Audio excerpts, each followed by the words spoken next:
I would say that our family business has been art, antique art, for generations.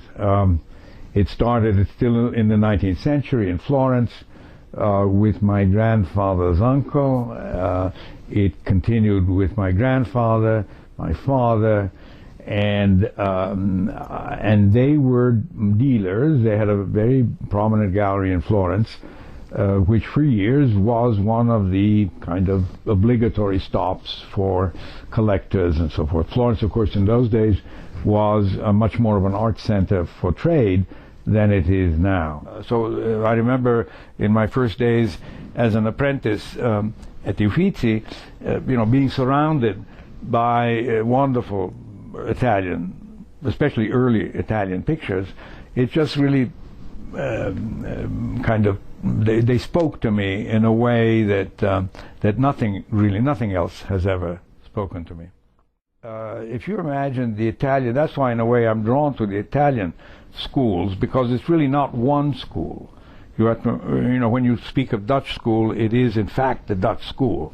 There is maybe a little bit of difference between, Utrecht and Amsterdam and so forth, but and there are, of course, different artists in these different schools. But in Italy, they are different countries. I mean, they are different cultures. So let's say Venice and Florence and Naples and Genova and Bologna, Rome, of course, they all produced very distinct and very, very different cultures, and in literature and music, and of course in art.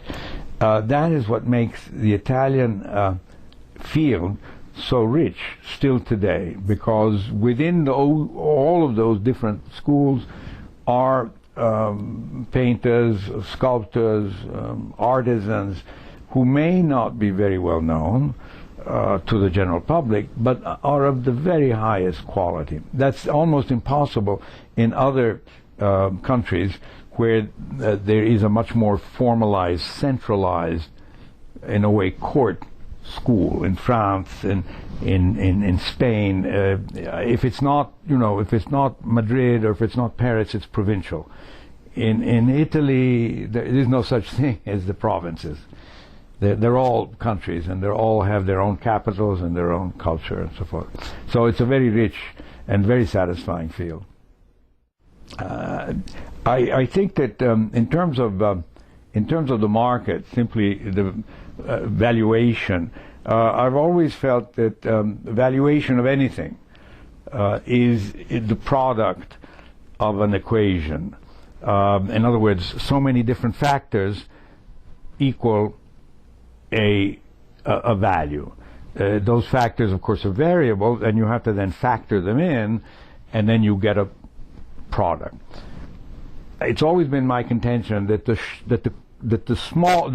shorter the equation, the easier it is to get value.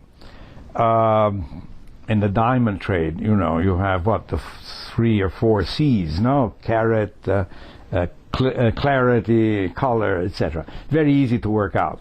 With art, you have in our field quite a long equation. There are a lot of factors that have to be considered. The first and most important is authorship, conservation, school. That's goes with authorship. But then you have size, you have subject, you have medium. In other words, these are things that are really quite difficult to work out sometimes. A person, a collector, even a curator, professional person in the museum world, if he is buying a Monet or if he is buying a Jeff Koons, or you see, the equation is there's no question about the authorship, generally. There's almost never any question about the condition. There's never a question about size, because certainly Impressionist paintings are a certain size. The subject is always a very, in a way, approachable subject. It's not like in our field where sometimes you have, as they say in France, sujet pénible. You have somebody with a head cut off or something, Christ with his thorns. So I think that speculating in diamonds or Jeff Koons is an easier